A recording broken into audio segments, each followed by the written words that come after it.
10 crazy, lesser-known Formula One records. When young Kimi Antonelli, or Kimi Light, as I, an old-school Kimi Classic fan, prefer to call the very talented young man, qualified his Mercedes on pole for the 2025 Miami Sprint, and became the youngest man to qualify on pole for any Formula One race, my failing brain was triggered, and I needed to know about more obscure Formula One records that I don't know about. And now you, dear Formula One fan, can enjoy the fruits of my slightly strange thought patterns. To save you the absolute horror of having to listen to me drone on for too long, No, Mike, that was so not right. Only the top 3 of each record will be included in today's list. So let's get to it. Number 10, most races with a single engine manufacturer. I bet you know this. Why don't we make it fun and you comment your guess for each entry in the comments? What? It's only a very see-through attempt to get you to comment and work some algorithm magic? Never. I'm so offended I would like you to apologize in the comments. Bad jokes aside, the top 3 most races with a single engine manufacturer are, drum roll please.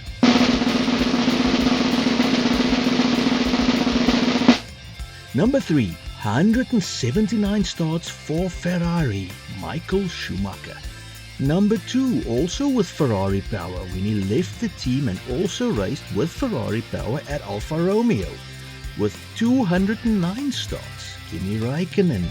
And number 1, Sir Lewis Hamilton, having raced with Mercedes power for McLaren and the Mercedes Works team for an astonishing 356 race starts before the statistical GOAT moved on to pastures more frustrating at Maranello.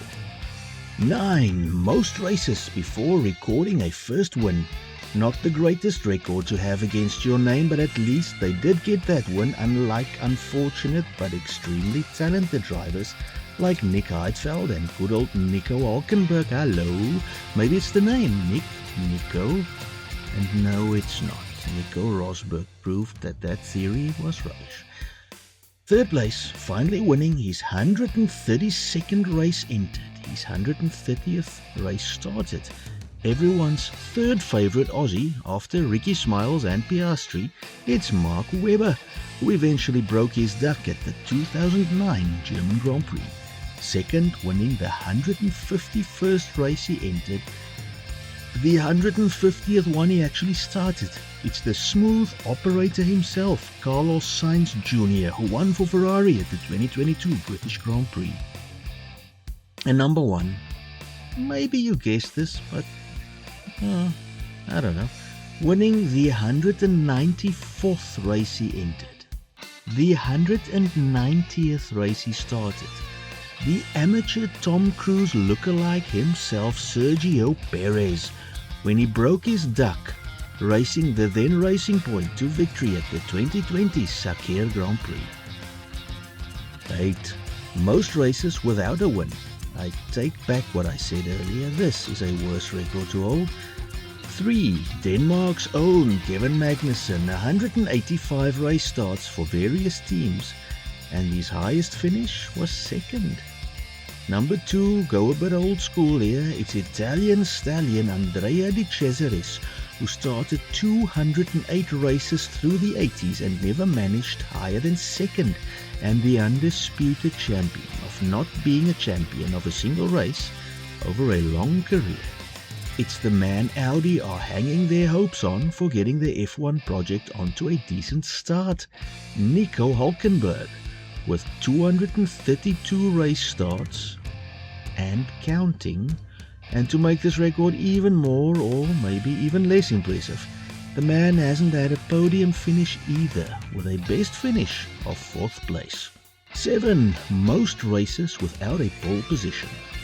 Yes, quali isn't everyone's cup of tea. Alain Prost rarely seemed to be close to perennial rival Ayrton Senna in quali, only to win many of their battles during the race itself. But it does still count. 3rd, with 165 entries, it's winner of 3 Grands Prix and never starting on pole, Johnny Herbert. 2nd, everyone's favorite commentator, and like Herbert, a former teammate to Michael Schumacher, Martin Brundle, with 165 entries as well, whom I deem more unsuccessful because of not being able to win a Grand Prix either. And the man with the most entries without a single pole position, Romain Grosjean himself. 181 races entered without disturbing the front spot on the grid. Most races without a fastest lap. You will never guess who tops this one. Again, we have Herbert and Brundle in second and third. But the undisputed one, the man who has never been the fastest in any of the 174 and counting races he has started so far in his career. The one, the only, Dad's cash himself, Lance. My daddy owns the team, so I don't have to be quick. Stroll. 5 on our list today. Most wins without a world championship.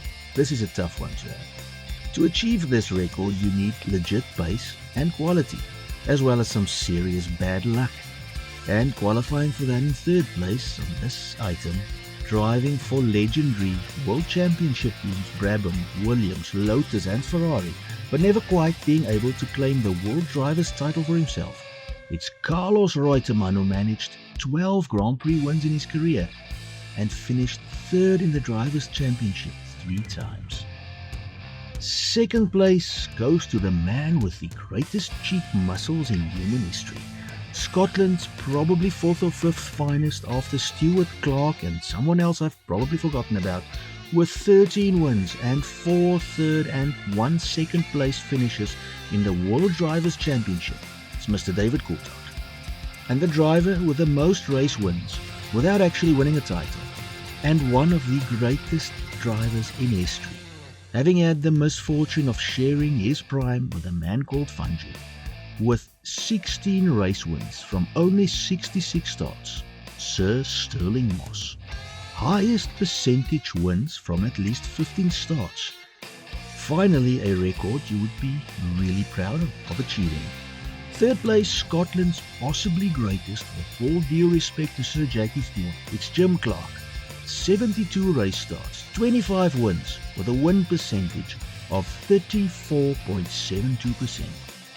Topping him in second, the legend himself, Alberto Ascari. 13 wins in 32 starts, 40.63% race wins. And the racer with the highest win percentage, oh well, it's the GOAT himself, isn't it? Juan Manuel Fangio. 24 wins, 51 starts, 47% win average. Brilliant. Beat that, Max Verstappen. Now, next item, most wins in their first championship season. This record should have a recency bias since the amount of races per season has become crazy in the last decade or 4. And in third place, it's that man again, proving that what I just said is absolutely rubbish. Juan Manuel Fangio, winning 3 races in his very first season, which was also the very first official Formula 1 World Drivers' Championship season in 1950. Second place, Sir Lewis, of course, who drove the living daylights out of his McLaren and teammate Alonso in 07, winning 4 races and first by virtue of having fewer races in his debut season to compete in. Jacques Villeneuve, who also won 4 way back in most consecutive seasons with a win, the ultimate longevity award.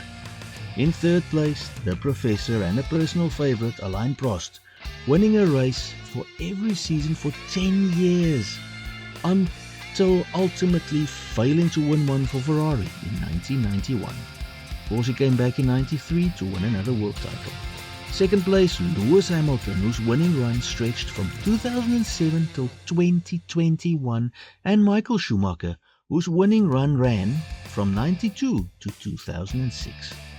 And finally, we end with wins from farthest back on the starting grid.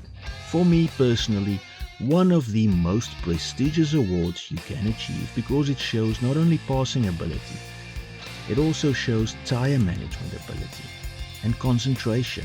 But of course you may disagree and say it merely shows that the driver who wins this was kinda crap in quali. Either way, third place, Rubens Barrichello. He started 18th to win the 2000 German Grand Prix. Second place, American Bill Vukovic, starting from 19th to race to victory in the 1954 Indianapolis 500.